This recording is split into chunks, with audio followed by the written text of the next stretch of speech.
오후의 하나님 말씀은 고린도후서 13장 5절 한 절입니다. 오후의 하나님 말씀은 고린도후서 13장 5절 봉독해 올리겠습니다. 너희가 믿음 안에 있는지 너희 자신을 시험하고 스스로 입증하라. 너희가 믿음 안에 있는지 너희 자신을 시험하고 스스로 입증하라.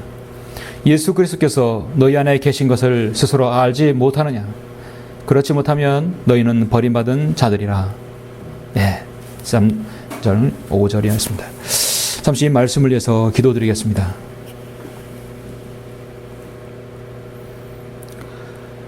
사랑이 풍성하시고 자비로우시며 늘 저희들에게 은혜로우신 위대하신 아버지 하나님 감사를 드립니다. 오전 예배를 주님의 영으로 관장해 주시고 영과 진리로 경배드릴 수 있도록 풍성한 은혜를 허락해 주심을 감사합니다. 우리 생애에 남은 모든 성도들 그 생애의 기간들을 온전히 주님을 위해서 잘 드려지는 우리 모든 성도들이 될 수 있도록 또 인도하여 주시고 그렇게 우리가 마음의 결의를 가질 수 있도록 인도하심을 감사합니다. 좋은 교제를 주시고 풍성한 식탁을 주심을 또한 감사합니다. 오후에 저들 다시 모였습니다. 우리가 그리스도인이 생애를 살 동안 우리가 주님의 자녀이고 우리가 믿음 있는 성도임을 다시 한번 입증하기를 원합니다. 오늘 사도바를 통하여서 권면하는 이 강력한 메시지가 우리 마음에 좋은 도전이 되어서 2013년 한 해 동안 정말 우리가 성경대로 믿는 그리스도인이란 그 꼬리표에 그 딱지에 아버지 하나님 정말 우리가 예수 그리스도의 이름을 드높이고 정말 그리스도의 영예로운 표가 될 수 있도록 인도하여 주시옵소서. 그 어느 때라도 주님의 이름을 증거하고 주님의 이름을 부끄러워하지 아니하는 영예로운 모든 성도들이 될 수 있도록 인도하여 주시길 원합니다. 이 말씀에 기름 부어 주셔서 우리 모든 성도들의 마음에 각인이 되는 귀한 시간 될 수 있도록 인도하여 주십시오. 주 예수 그리스도 이름으로 기도드렸습니다. 아멘. 오늘 오후의 설교는 자신을 입증하라. 자신을 입증하라는 제목으로 설교하고자 합니다. 아프리카 국가 중에 남수단이라는 나라가 있습니다. 이 아프리카 동북부에 있는 내륙국으로서 정식 명칭은 사실 남수단 공화국이라는 나라입니다. 남수단 공화국인데 수도는 주바라는 곳이죠. 1899년 영국과 이집트 공동 통치가 시작되면서 행정적으로는 이 북부와 북수단과 남수단으로 분리되었는데 오늘날 이제 현대 지금은 남수단으로 이제 등장하게 되었는데 2011년에 독립국가가 되었고 유엔의 193번째 회원국으로 등록이 된 나라입니다. 근데 이 남수단의 나라는 이 종족의 여러 종족들이 모여서 나라가 이루어졌는데요. 수많은 종족 중에서 남수단 국가가 1천만 명의 국가의 인구가 있는데 그 중에 15%를 차지하는 딩카족이라는 부족이 있습니다. 이 딩카족은 약 150만 명 가량으로서 남수단의 인구의 15%를 차지한다면 가장 많은 종족을 가지고 있는 사람들이에요. 딩카족은 대부분 농사와 더불어 가축을 기르는 유목민들입니다. 농사도 하고 가축을 기릅니다. 그들에게는 소가 부의 상징이고 물물 교환을 할 수 있으며 일상생활의 중심입니다. 딩카족 대다수는 모든 신을 다 믿는 것을 포함해서 그들이 조상이 해왔던 토착신앙을 믿고 있는데요. 어느 나라든지 미개하고 문명이 발달하지 못한 지방에는 그들이 특별히 행하는 의식들이 있습니다. 그 중에 이런 종족들이 행하는 성인식은 참으로 볼만합니다. 본받아라는 것이 아니라 참으로 인간으로서 쉽게 행할 수 없는 성인식들이 많이 있습니다. 보통 성인식이라 그런 것은 우리가 이렇게 출생 등록하듯이 주민등록증을 만든다든지 특별하게 어디 법적으로 문제 없으면 자연히 되는 것입니다. 그러나 그들에게 성인식은 유년기를 거쳐 성인으로 접어들면서 치르는 아주 특별한 의식이라고 볼 수 있습니다. 세상에서 법적 효력을 가질 수 없지만 누군가 그 고장에서 성인으로 인정받으려면 몇 가지 증명되어야 되고 입증해야 할 것들이 있습니다. 특히 딩카족의 성인식은 좀 특별한 성인식이 있습니다. 수단의 딩카족의 성인식은 1년에 딱 한 번 합니다. 10월 달에 우기 때 비가 가장 많이 오고 물 걱정이 없을 때 행한다고 합니다. 딘가족 성인식 때 소년들은 먼저 각자 자신 앞에 소 한 마리를 받습니다. 근데 소의 이름과 자기의 이름을 갖게 해요. 자신의 전혀 다른 이름을 하나 부여받게 됩니다. 중요한 것은 그 다음부터인데, 성인식에 참가하는 모든 청소년들은 가장 먼저 자신의 이빨 중에 이 아랫니 4개를 뽑아요. 생으로 뽑았습니다. 밑에 있는 이를 4개를 그냥 그대로 뽑는 것입니다. 얼마나 고통스러우겠습니까? 그리고 그들은 집단으로 한 달 동안 야외에서 생활합니다. 실온하게 하나 거치지 않고 완전 발가벗은 모습으로 그들은 서로 의협심과 협동심, 공동체의 의식 등 동질감을 가지기 위해서 한 달 동안 먹고 자고 생활합니다.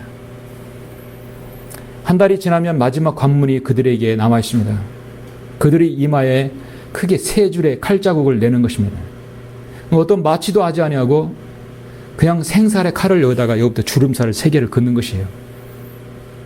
얼굴에 피범벅이 되고 만약에 눈을 깜빡거린다든지 엄살을 부린다든지 눈물을 흘린다든지 하면 그는 그 성인식의 낙오자가 되어서 평생 동안 겁쟁이라는 꼴표가 달르고 다니게 됩니다.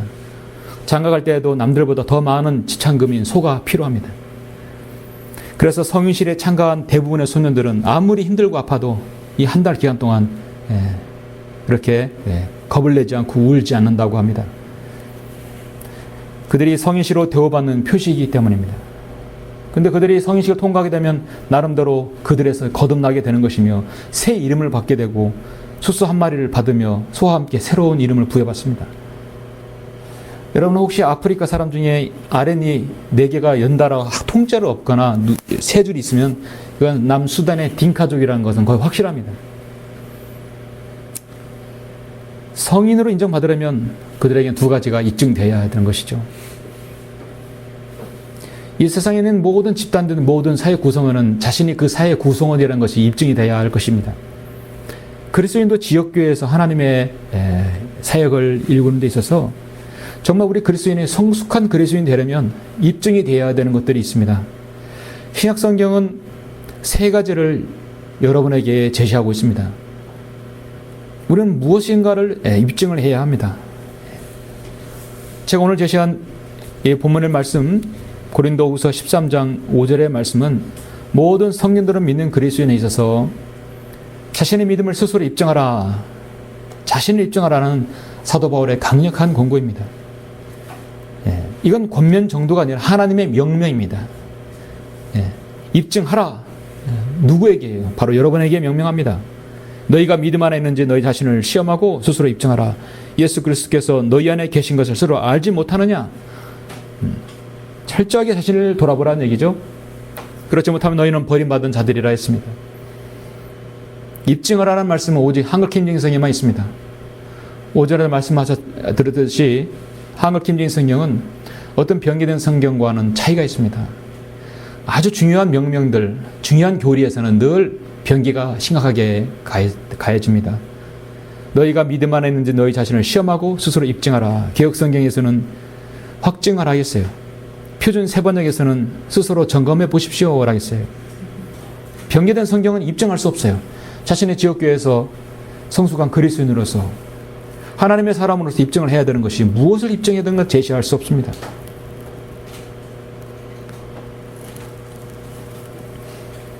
개혁성경에 있는 사람들은 너희는 믿음 안에 있는가 너희 자신을 시험하고 너희 자신을 확증하라. 예수 그리스도께서 너희 안에 계신 줄을 너희가 스스로 알지 못하느냐? 그렇지 않으면 너희는 버림받은 자니라. 한국의 장로교인들이 이 구절을 읽었을 때 그들은 이 시험에 통과하지 못하고 확증하지 못하면 구원을 잃어버렸다거나 그들은 태초에 창세전에 선택받지 못했다고 분명히 그렇게 생각할 것입니다. 선택과 버림받은 것은 행위가 아니라 그들의 믿음이 기준이 되어야 되는데 행위의 기준이 되기 때문이죠. 성경에서는 입증하라. 그러면 입증해야 합니다. 그렇지 않으면 그 사람은 구원까지도 믿음까지도 의심해 볼 수 있다고 성경은 말씀합니다. 오늘 제가 여러분에게 제시하는 3가지는 정말 입증해야 할 것입니다. 나는 몇 가지를 입증할 수 있는 것인가? 이 땅에 성경들에 있는 모든 그리스도인은 사도 바울이 교회 시대 2000년 동안 예수 그리스도를 가장 잘 믿었던 사람으로 알고 있습니다. 아직도 그 사실에 대한 이의가 없을 것입니다. 예수님을 가장 잘 모범적으로 따랐던 사도 바울이 오늘 여러분에게 권면합니다. 육신적인 교회의 성도들, 고린도 교회뿐만 아니라 여러분에게 너희가 믿음 안에 있는지 너희 자신을 시험하고 스스로 입증하라 말씀하고 있습니다. 피터 러커 목사님은 자신이 거듭난 이후에 어느 간증문에서 이렇게 말합니다. 나는 구원받았을 때 내 담배들, 내 술, 내 더러운 여자들, 내 더러운 음악들, 내 더러운 말들을 다 버렸습니다. 내 능력이 아닌 하나님께서 이 모든 더러운 것들을 버리도록 해주셨습니다. 하나님의 능력으로, 내 능력인 하나님의 능력으로 버렸을 때 더 이상 미련이 없는 것입니다. 떠나버렸어요. 그리고 하나님의 말씀을 사랑하도록 해주셨고 형제들에 대한 사랑, 잃어버린 죄인들에 대한 사랑하도록 해주셨습니다. 그것뿐만 아니라 매년 구원받은 혼들과 설교자로 부르심을 받은 젊은이들로 또 훈련시킨 젊은 남녀를 나에게 주셨습니다. 이 모든 자녀들과 손자들과 자녀들이 구원받았고 세금 못 내는 일이 없었습니다. 나는 아직도 90세가 넘었지만 하키를 할 수 있는 건강을 주셨습니다. 나는 예수 그리스도를 통해서 내 인생은 완전히 바뀌었습니다. 이 외에도 얼마나 많은 일들을 했을까요? 학교를 세우고 책을 쓰고 수많은 그림들, 많은 시간들을 잘 썼죠. 그리고 자신이 믿음 안에 있는지 시험하고 스스로 입증한 사람 중에 한 사람입니다. 우리는 그런 훌륭한 그리스도인을 다 같은 동시대에 살고 있고 그런 그리스도인이 주위에 있다는 사실입니다. 그러나 지역교회에 있으면서 안타까운 그리스도인이 있을 수 있습니다. 구원받았지만 구원의 간증이 없고 구태의연하게 믿음 생활하는 사람들입니다. 간신히 구원받았지만 영과 진리로 경배드리지 못하고 환난과 고난이 오면 그대로 쓰러져 버리는 그리스도인. 성인으로 믿는 그리스도인이란 성인의 이름이 전혀 어울리지 않는 이름입니다. 마태복음 13장에서 주님께서 씨 뿌린 비유를 말씀하셨는데 그것을 설명을 하시면서 돌밭에 씨가 뿌려졌다는 것은 그 말씀을 듣고 즉시 기쁨으로 그 말씀을 받으나 그 사람 안에 뿌리가 없으므로 잠시 견디다가 말씀으로 인하여 환난이나 박해가 닥쳐오면 즉시 실족하는 사람이요. 가시떨기 사이에 씨가 뿌려졌다는 것은 말씀을 듣기는 하나 이 세상 염려와 재물의 미혹이 말씀을 억눌러 열매를 맺지 못하게 된 사람이라. 그러나 좋은 땅에 씨가 뿌려졌다는 것은 그 말씀을 듣고 깨달아 또한 열매를 맺는 사람이니 어떤 사람은 100배로, 어떤 사람은 60배로, 또 어떤 사람은 30배로 열매를 맺느니라. 같은 씨가 뿌려져도 그 말씀이 가시떨기나 돌밭이나 길가에 뿌려졌을 때는 어떻겠습니까? 저는 우리 천안 성경침례에 적을 두고 있는 모든 성도는 모든 옥토에 좋은 밭에 떨어져야지 이렇게 돌밭이나 길가이라든지 가시떨기 사이에 떨어지기를 원치 않습니다. 그렇게 되면 그 사람은 자신이 믿음 없음을 결국은 입증하는 꼴이 되는 것입니다. 하나님에 대한 헌신은 고사하고 자신의 믿음을 견지할 수 없는 무능한 그리스도인으로 변모되고 맙니다. 유일한 길은 하나예요. 성경의 권면들, 강단의 권면들, 하나님의 말씀을 듣고 순종하는 것이에요. 그리고 다시 시작하는 겁니다. 그게 유일한 방법이에요. 근데 그것조차도 스스로 자신이 받아들여야 하는 겁니다. 억지로 집어넣어서 이렇게 하라 해서 되는 것이 아닙니다. 그걸 받아들일 수 있어야만이 회생의 가능성이 있어요. 그러니까 이 성경들 및 그리스도인이 계속 마귀가 공격해서 걸러주게 하는 겁니다. 하나님께서 허용하시는 이유가 있어요. 주님께서 또 고난을 주시고 시험을 주셔서 그를 걸러게 하시는 거예요. 그렇게 해서 계속 정련된 훌륭한 신실한 그리스도인이 지역교회에 이렇게 지역교회에 있게 하는 것입니다. 목회 인생에 있어서 어느 지역교회 목회자든 대부분 가장 중요하게 생각하는 것은 성도들의 믿음 성장과 오늘 말씀에서 자신을 입증하는 것을 도와드리는 것이죠. 최소한의 자신의 믿음을 지킬 수 있는 그리스도인, 자신이 어떤 성도임을, 성경대로 믿는 그리스도인임을 입증하게끔 도와주는 것이 어떻게 보면 목회 인생의 수건이라고 할 수 있습니다. 한 사람도 낙오 없이 한 사람 한 사람 세워주는 것이 목자의 임무라고 저는 믿습니다. 그렇게 저는 생각하면서 여러분에게 자신을 입증할 수 있는 것 세 가지가 오늘 성경에서 신약성경에 제시되는데 그거를 여러분에게 제시합니다. 자신을 입증하라. 우리는 무엇을 입증해야 합니까? 첫 번째 오늘 본문에 나온 대로 자신이 믿음 안에 있는지 입증해야 합니다. 너무도 잘 아시는 말씀이죠? 여러분 너무도 잘 아시지만 너무도 어려운 것이 바로 이것입니다. 자신이 믿음 안에 있는지 입증해야 합니다. 어느 때라도 여러분이 믿음 안에 있는지 입증을 해야 합니다. 여러분이 입증해야 할 시기가 각각 다르죠. 오늘이 저녁이 될 수 있고 늘 있을 수도 있고 1년에 한 번씩 올 수도 있고 어느 시대든 여러분이 자신이 믿음이 있는 사람임을 입증해야 할 것입니다. 오늘 보면 다시 보면 너희가 믿음 안에 있는지 너희 자신을 시험하고 스스로 입증하라 했습니다. 예수 그리스도께서 너희 안에 계신 것을 스스로 알지 못하느냐? 그렇지 못하면 너희는 버림받은 자들이라 했습니다. 구원받은 사람은 여러분 자신의 구원 간증이 있죠. 그래서 우리는 교제할 때 또 우리는 새로운 성도하고 이렇게 교제하거나 얘기할 때 늘 자신의 구원 간증을 얘기하는 것은 상당히 좋습니다. 여러분 자신의 구원 간증을 이렇게 자주 얘기하고 하는 것은 뭐냐면 그건 뭐냐면 무언에 당신은 어떻게 구원받았냐를 묻는 것이거든요. 나는 이렇게 해서 구원받았습니다.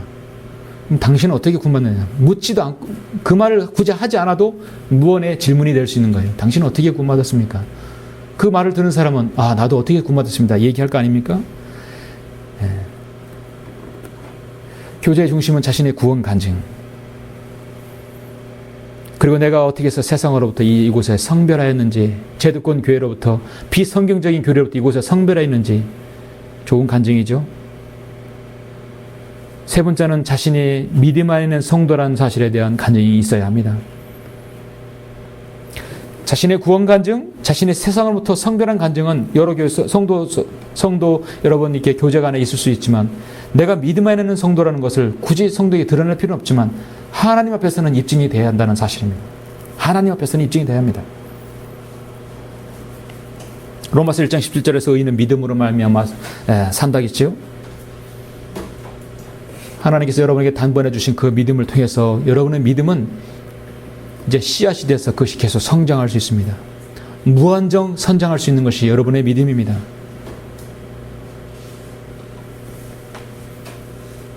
믿음 없는 설교, 믿음 없는 그리스도인, 믿음 없는 구령자, 설교자, 도도 열매가 있을 수가 없습니다. 하나님께서 어떤 말을 제시하였고 어떤 것을 약속했을 때 우리의 믿음의 자산은 얼마나 중요합니까? 자, 여러분이 그렇게 우리가 말하고 있는 믿음의 조상 아브라함을 그가 하나님께 의롭게 되기 전에 그의 하나님께서 말씀하셨을 때의 반응을 한번 보실까요? 여러분 창세기 17장을 잠깐 보시겠습니다. 하나님께서 약속하셨을 때 그렇게 될 것으로 믿었던 아브라함은 의롭게 여겨졌죠. 그러나 22장에서 아들을 바치라 했을 때 바쳤고 그리고 그 다음에 그가 의롭게 되었다고 성경은 말씀하고 있습니다. 의롭게 여겨진 거하고 의롭게 된 거하고는 사실 15년 이상의 차이가 나는 거예요. 지금 현재 이 상황을 한번 보십시오. 창세기 17장 15절에 보시면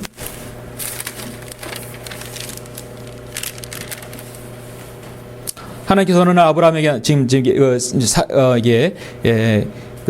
사라에게 말씀하십니다.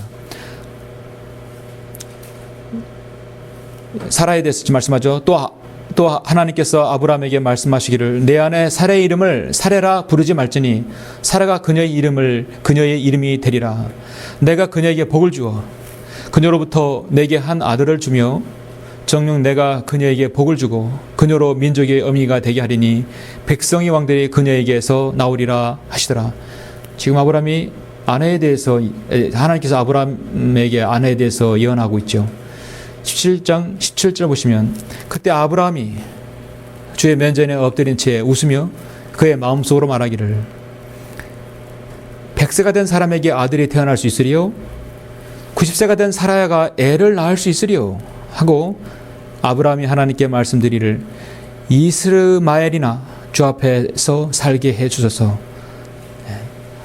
아브라함의 현재의 믿음이 어느 정도라고 생각하십니까? 아브라함은 아직 아들이 없어요. 아직 바치지도 않았어요. 하나님께서 말씀하실 때에 아브라함의 반응을 한번 보십시오. 적어도 우리의 믿음은 이거 이상해야 됩니다. 하나님께서 아들을 내 아내에게 주겠다는데 웃어버리면 어떻게 되겠습니까? 하나님께서는 아브라함이 웃은 걸 다 알아요. 그렇다 하나님은 지금 인내하십니다. 19절에서 이스마엘이나 주 앞에 살게 하소서, 이런 말이 우리 그리스도인의 믿음에서는 안 되죠. 아브라함은 나중에 믿음으로 이렇게 된 사람이지만 지금 과정이 그렇습니다. 19절 하나님께서 말씀하시기를 내 아내 사라가 참으로 내게 한 아들을 낳을 것이라. 너는 그의 이름을 이삭이라 하라. 내가 그와 그 뒤에 올 그의 씨에 이게 내 언약을 세우리니 영원한 언약이 되리라. 이스마엘에 대해서도 내가 너를 드러나니 보라 내가 그에게 복을 주었으니 내가 그를 다산케 하며 심히 번성케 하리라. 그가 12 통치자를 낳으리니 내가 그로 큰 민족을 이루게 하리라. 그러나 나는 나의 언약을 사라가 내년 이맘때 내게 낳아줄 이삭과 더불어 세우리라 하시더라. 이스마엘이나 주 앞에 살게 하소서 했더니 이스마엘은 내가 번성케 해주겠다. 그러나 내 약속은 이스마엘이 아니라 너의 아내 사라를 통해서 내가 약속을 맺게 해주겠다는 것입니다. 아브라함이 믿음이 이렇게 없었을 때 이스마엘을 통해서 했다면 어떻게 되겠습니까? 아브라함은 히브리서의 14, 11장에 믿음의 반열에 오르지 못했을 것이에요. 부창부수를 읽을 때 쓰는 말인가요? 이게 반대겠죠? 18장을 보시면 18장 1절 한번 보십시오. 자, 그런 일이 있으므로 하나님께서 또 다시 나타나셨어요. 주의 천사로 나타나셨습니다. 18장 1절 보시면 주께서 만물의 평지에서 그에게 나타나셨더라. 그가 그날 더울 때 장막문에 앉았다가 눈을 들어 보았더니 보라 세 사람이 자기 곁에 서 있더라. 그가 그들을 보자 장막문에서 뛰어나가 그들을 맞으며 몸을 땅에 굽혀 절하고 말하기를 내 주여. 누구신지 아시겠죠? 내가 이제 주가 보시기에 은총을 입었사오면 간구하오니 주의 종에게서 지나쳐 가지 마소서.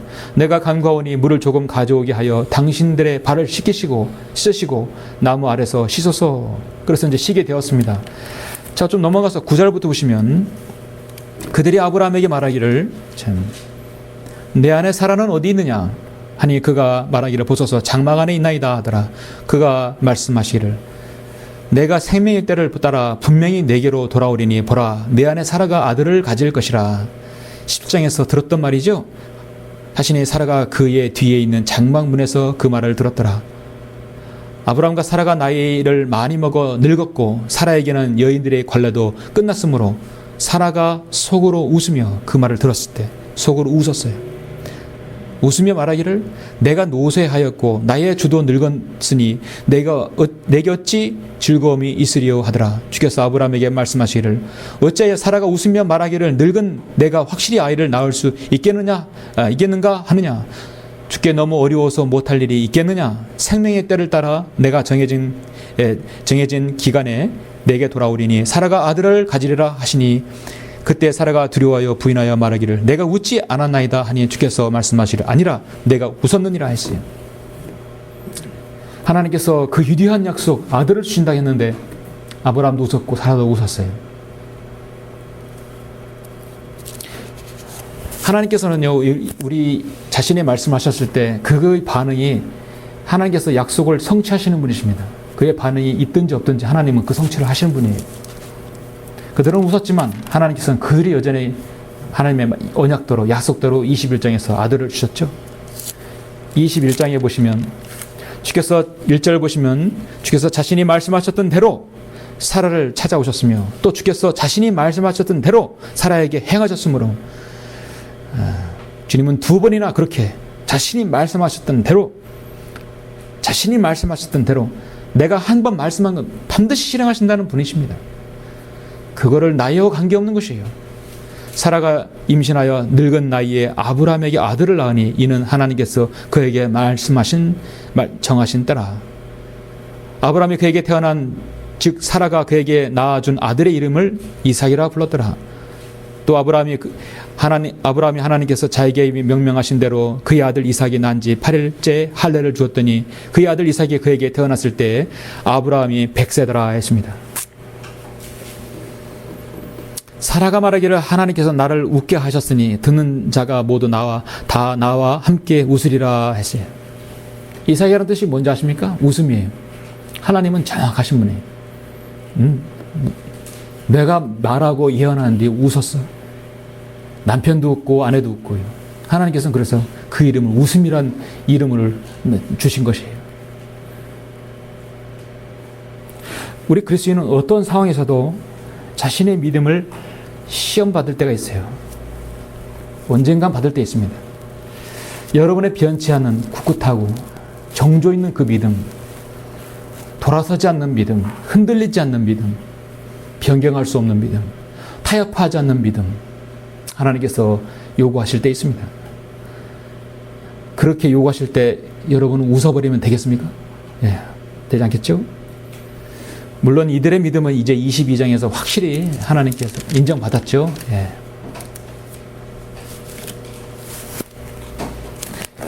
히브리서 12장은 이것을 가지고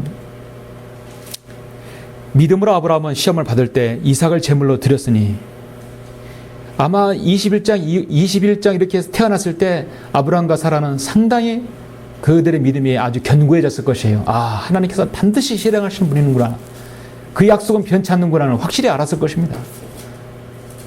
그 약속들은 받은 자가 그의 독생자를 드린 것이라 그에 관하여 말씀하시기를 내 씨라 불릴 자는 이삭에게서 난 자라고 하셨으니 그는 하나님께서 죽은 자로부터 그를 살리실 수 있으리라고 생각하였습니다. 심지어 죽어서 각을 떠서 번제로 바칠지라도 다시 부활할 것으로 믿었다는 것입니다.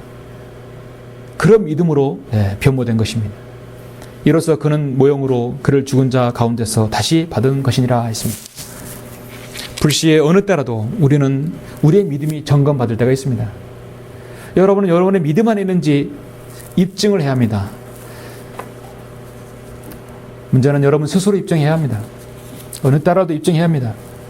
여러분이 누가 당신 어떻게 구원받았습니까? 하면 자신이 구원받은 것을 여러분 간증할 수 있어야 되고 또 누군가가 누군가에게 복음을 전할 때 그가 구원받았다 하면 당신이 구원받은 것에 대해서 어떻게 입증할 수 있겠습니까? 물 수 있는 건 아주 좋은 질문입니다. 성경은 이렇게 자신이 믿음 안에 있는지 스스로 입증하라고 하지 않았습니까?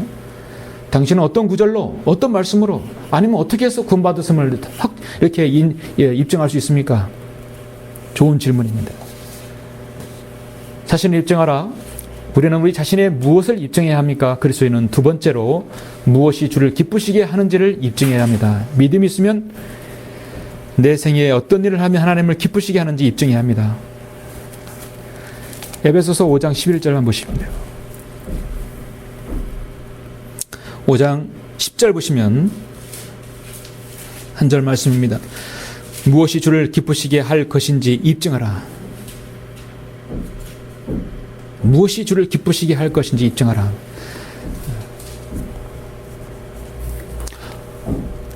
오전에 말씀드린 로마서 12장 1, 2절에도 말씀하고 있죠. 예.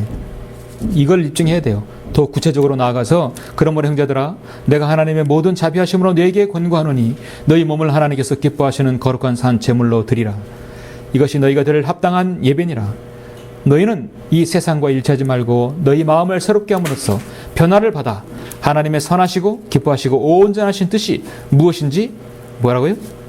입증하도록 하라. 입증해야 합니다. 형제들아 내가 하나님의 모든 자비하심으로 너에게 권고한다 했어요. 권고는요 권면보다 약간 강한 것이에요. 꼭 지켜야 할 명령에 가깝습니다. 입증해야 합니다.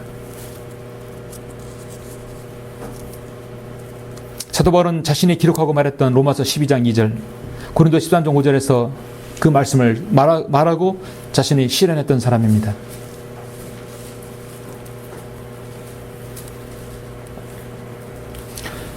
우리는 우리 자신의 생에서 하나님 뜻이 어디 있는지를 아는 것이 인생의 성공이라고 저는 오전에 말씀드렸죠.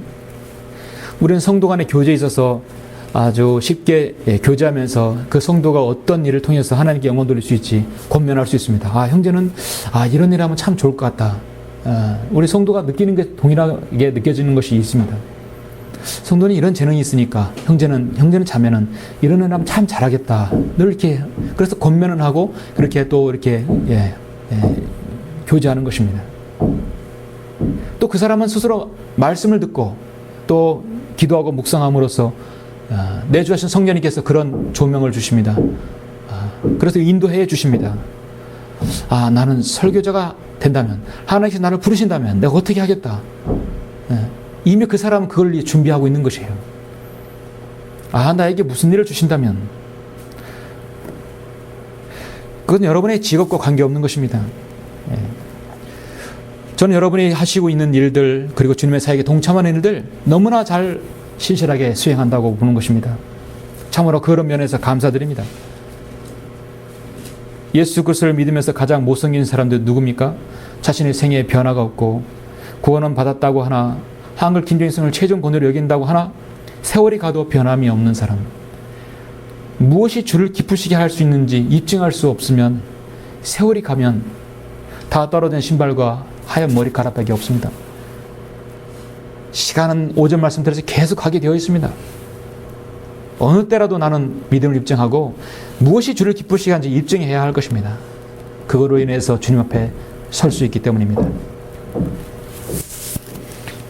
저는 1994년에 하나님 말씀 김정일 성경을 초판을 받은 지가 올해 13년, 20년이 되었습니다. 그래서 1994년생은 참으로 축복받은 해예요. 한글 김정일 성경에 탄생한 해에 태어난 사람들은 축복받은 해예요. 20년. 저는 그동안 20년 동안 기도하는 기도 책자를 가지고 있어요. 열 몇 권이 됩니다. 가끔씩 한번 정리하다 보면은 10년 전 거 기도 제목을 열어봐요. 그리고 한 더 5년 전, 15년 전 걸 열어봐요. 가끔 그러면 유치할 정도로 기도를 하고 있어요. 너무나 한심해요. 하나님께서 이 기도를 들어주셨다면 내 이 자리에 없을 것이라고 생각이 들어요. 왜 하나님께서 이 기도를 들어주지 않았던가. 참으로 감사한 일도 있죠. 하나님께서는 여러분을 사랑하셔서 여러분의 기도를 듣지 않을 수 있고, 하나님께서 여러분을 징계하시기 위해서 그 기도를 들어줄 수도 있어요. 사랑하심으로 기도는 거절될 수 있다는 말이 있습니다. 왜냐하면 그것이 하나님 뜻이 아니고 하나님께서 기뻐하시는 뜻이 아니기 때문입니다.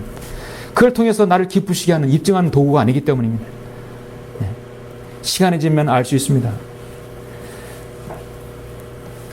어떤 일을 시작할 때, 어떤 일을 계획할 때, 어떤 말을 할 때, 내가 그리스도인으로서 입증할 수 있는 말이 아니라면 우리가 잘 이렇게 생각하고 해야 되겠죠. 자신을 입증하라. 우리는 우리 자신의 무엇을 입증해야 합니까? 세 번째입니다. 성경 세 번째 뭐라고 말씀합니까? 그리스도인 고난의 표를 가지고 있는 사람들입니다. 고난의 표를 가지고 입증해야 합니다. 제가 설교 서두에 남수단의 팀 가족에 대해서 말씀드렸는데, 그는 그들 나름대로의 성인식을 치르고 있는 겁니다. 성인식을 치르는데 고통이 있습니까? 즐거움이 있습니까? 고통이 따르죠. 엄청난 피 흘림과 고통이 따르겠어요. 마냥 즐겁고 좋은 것이라면 누구나 다 성인식에 참여할 거예요. 겁쟁이는 그러나 못할 것입니다. 그들에게 고통이 있기 때문에 자랑이 있게 되는 것이에요. 맞습니까? 고통스러운 힘든 성인식을 통과해야만이 남자답게 자랑스럽게 사회에 설 수 있는 그들의 사회의 풍토입니다. 성도의 표가 무엇입니까? 바로 고난의 표인 것입니다. 다 같이 여러분 고린도 후서 6장을 보시겠습니다. 고린도 후서 6장 4절부터 10절 보시면, 오히려 모든 일에서 우리가 스스로 하나님의 일꾼임을 입증하기를, 사도 바울은 하나님의 일꾼이면 입증해야 되는 것이 있는데, 그만하면 많은 인내와 환난과 궁핍과 곤란과 매맞음과 갇힘과 소요와 수고와 끼어있음과 금식에서 그리하였으며, 순결과 지식과 오래 참음과 친절과 성령과 가식 없는 사랑과 진리의 말씀과 하나님의 능력과 오른손과 왼손에 든 의의 병이로서 영광과 오욕으로서 또 악평과 호평으로서 그리하였고, 속이는 자들 같으나 진실하며 이름 없는 자 같으나 유명하고 죽은 자 같으나 보라 우리가 살아있으며 매를 맞아서나 죽지 아니하였고, 슬퍼하는 자 같으나 항상 기뻐하며 가난한 자 같으나 많은 사람을 부유하게 하고 아무것도 없는 것 같으나 모든 것을 가졌느니라. 이런 사역의 역설이, 이런 정말 진리의 역설이 어디 있습니까? 역설적 표현이죠.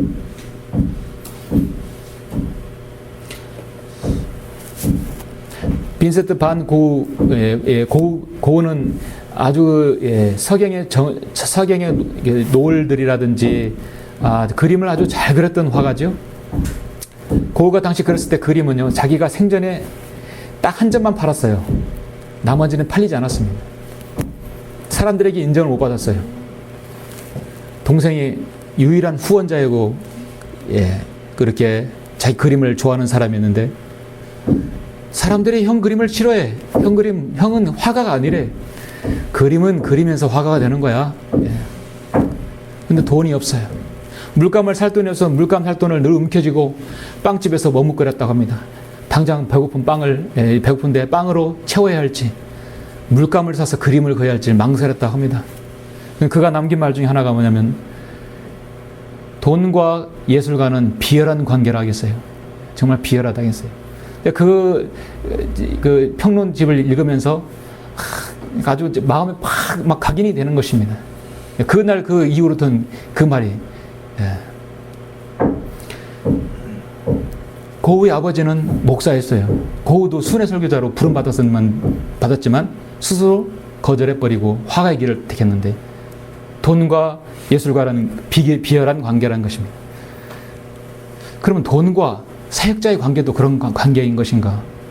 썩 관계가 좋은 관계는 아니에요. 그렇죠? 사도 바울도 그랬습니다. 여기도 순복음이 가르치는 신학은 환난과 궁핍과 고난과 매맞음과 갇힘과 소유하고는 수고하고는 아무런 관계가 없어요. 삼중 축복과 번영과 번창만 있을 뿐이에요. 일부러 그래서 돈이 있어도 없는 체하고, 매맞음과 갇힘과 소유와 수고가 깨어있음과 금식해서 그리할 필요는 없지만, 그러나 하나님께서 주신 것이라면 감사하게 받아들일 수 있어야 된다는 것입니다. 설마 설교자가 아니더라도 우리 모든 성경론의 그리스도인은 때로는 여러분에게 이렇게 비열한 것들이 올 수도 있어요. 역설의 교훈이 여러분에게 진리로 다가올 수도 있다는 사실입니다. 모든 일에 있어서 우리 스스로가 하나님의 일꾼임을 입증하라겠어요. 거기에는 많은 인내가 필요할 것입니다. 환난과 궁핍과 고난과 매맞음과 갇힘과 소유와 수고, 당시에는 핍박을 당했을 때지만 지금도 여전히 여러분에게 어려운 것들이 있을 수 있어요. 주님을 섬기면서 어려움 당하는 것들, 여러분이 그것이 고난의 표라고 생각하십시오. 오히려 그것이 내가 주님의 사역을 맡은 한 부분이라고 생각하시면 될 것입니다. 어떻게 우리가 고난과 멀리할 수 있겠습니까? 베드로전서 4장에서는 사랑하는 자들아, 너희를 연단시키려는 불같은 시련에 관하여 너희에게 어떤 이상한 일이 일어나는 것처럼 이상하게 여기지 말고 도리어 너희가 그리스도의 고난에 참여하는 자들이 되는 것이니 즐거워라 했어. 이는 그의 영광이 나타나실 때에 너희도 큰 기쁨으로 즐거워하게 하려 함이라 했습니다. 너희가 그리스도의 이름을 위하여 욕을 당하면 복이 있느니라. 이는 영광의 영군 하나님이 영께서 너희에 안식하고 계시기 때문이라. 그들의 편에서는 그분께서 비방을 당하시나 너희의 편에서는 영광을 받으시느니라. 그러나 만일 너희가 그리스도인으로서 고난을 당하면 부끄러워하지 말고 오히려 그 일로 인하여 하나님께 영광을 돌리라. 성경에서 그리스도인 대문자로, 킹제임 성경의 대문자로 유일하게 하나님과 그 격을 같이 한 구절은 여기 한 구절에서 말씀합니다. 베드로전서 4장 16절에서 이 그리스도인을 대문자로 말씀하고 있어요. 우리 자신은 성경대로 믿는 그리스도인이라고 누구에게 말합니다. 우리는 성경대로 믿는 지역교회입니다. 성경대로 믿는 사람들입니다. 그 말은 뭐냐면, 나는 역경과 고난도 주님을 위해서라면 기꺼이 당할 수 있습니다. 맞습니까? 영적 전쟁에서 어떠한 유형의 전쟁에서라도 나는 승리할 수 있습니다. 그 표식이 들어있는 거예요. 복음을 전하면서 욕을 먹어도 나는 감사합니다라고 할 수 있는 사람입니다. 왜냐하면 그걸 위해 하나님께 영광을 돌릴 수 있겠다고 성경은 말씀하고 있기 때문입니다. 여러분 그렇죠? 그런데 일부러 중들처럼, 여기는 수단이 있는 사람들처럼 주님을 위하여 당하지 않는 고난, 자신의 만족과 유희와 자랑을 위해서 당하는 고난은 주님은 아무런 가치를 주지 않아요. 무가치하게 보시는 겁니다. 그건 자학이에요. 얼마나 미개합니까? 꼭 앞니빨을 이렇게 아래를 4개를 몽창 다 뽑고 이마에다가 줄을 그어서 피를 흘려야 성인이 되는 것입니까? 얼마나 무식합니까?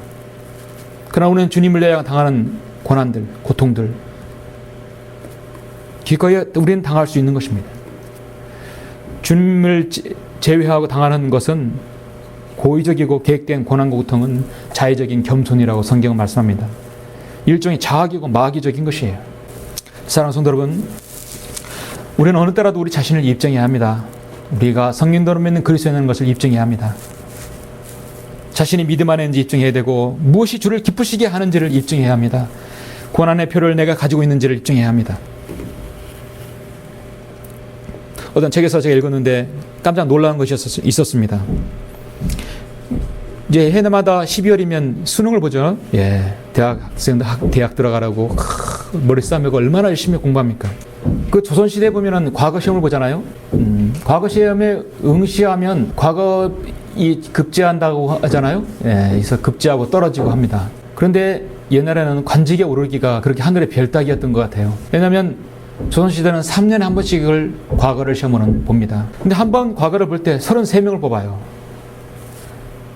근데 한 해 평균 조선시대 응시자가 몇 명이냐면 6만 3천 명이라고 합니다. 6만 3천 명이 모여서 33명만 뽑아요. 경쟁률이 뭐냐면 2000대 1이에요. 요즘에 서울대 가는 것보다 힘들어요. 조선시대 관직이 오른다는 것이 얼마나 힘든지를 그때 알았어요. 야, 대단한 거구나. 예, 뭐 정이품 사극에 나오는 사람들 다 널렸다고 생각했는데 그게 아니었어요. 3년마다 그것도 한 번씩 뽑아요. 매해마다 아니라. 한 번 떨어져서 3년을 기다려야 되는 것입니다. 과거에 합격하려면 최소한 자신의 학문을 입증을 해야 하는데 답안지 길이가 보통 10m 이상이었다고 합니다. 그렇게 해야 과거에 급차는 거예요. 답안지 길이를 붓으로 글씨 적는데 답안지 길이만 10m가 됐다고 합니다. 최소한 커트라인이에요. 관직에 오르려면 그렇게 학문으로 자신을 입증해야 합니다. 우리나라 1,000원짜리 화폐 주인공이 누구죠? 이율곡이죠. 이율곡은 9번의 과거를 봤는데 모두 다 9번 다 장훈급제했다고 합니다. 예, 당시에 하여튼 학문에 있어서는 천재였어요. 심상임당의 아들 아닙니까? 예. 정말 그 모자의 그 아들이에요. 그 두 지폐의 주인공인들이죠. 이렇게 그들은 그 관직에 오르는 것이 힘든 거예요. 나라 일을 맡아서 하는 일꾼이 입증되는 것이 그렇게 쉽지 않습니다. 그렇다면 하나님의 하나님의 교회의 일꾼임을 입증해야 되는 것은 아까 말씀드렸듯이 믿음 안에 있는지 입증해야 되고 무엇이 주를 기쁘시게 하는지 입증해야 되고 고난의 표를 가지고 있어야 돼요. 여러분 한번 비교해 보십시오. 당시에 나라의 일꾼으로 여러분 입증하기를 쉽겠습니까? 여러분 같으면 어떤 걸 선택하십니까? 하나님의 교회의 일꾼임을 입증하기를 어떤 걸 원하시겠습니까? 아무래도 제가 볼 때는 주님의 그 세계 일꾼이 더 쉬울 것 같아요. 더 여러분이 훨씬 더 가치가 있고 영원한 것입니다. 여러분은 상급도 주지 않습니까? 첫 번째, 여러분에게 행위가 없는 믿음이 필요한 것입니다. 나는 내 몸으로 주님을 기쁘시게 하는 것이 무엇인지를 입증해야 할 것입니다. 기꺼이 나를 구원하신 주님을 위해서 내 고난의 표를 내가 가지고 있는 것입니다. 결론적으로 여러분은 오늘 말씀대로 자신의 믿음을 어떻게 입증할 수 있겠습니까? 여러분 오늘 주님의 명령에 여러분 정말 순종할 수 있겠습니까? 2013년 한 해 동안도 여러분이 자신이 가지고 있는 그 믿음, 또 믿음 생활을 통해서 교회 생활을 통해서 여러분 자신의 생애를 통해서 여러분 꼭 입증할 수 있겠습니까? 참으로 중요한 질문이지 않을 수 없습니다. 오늘 본문을 읽고 설교를 마치겠습니다. 너희가 믿음 안에 있는지 너희 자신을 시험하고 스스로 입증하라. 예수 그리스도께서 너희 안에 계신 것을 스스로 알지 못하느냐? 그렇지 못하면 너희는 버림받은 자들이라. 아멘. 네, 기도하시겠습니다.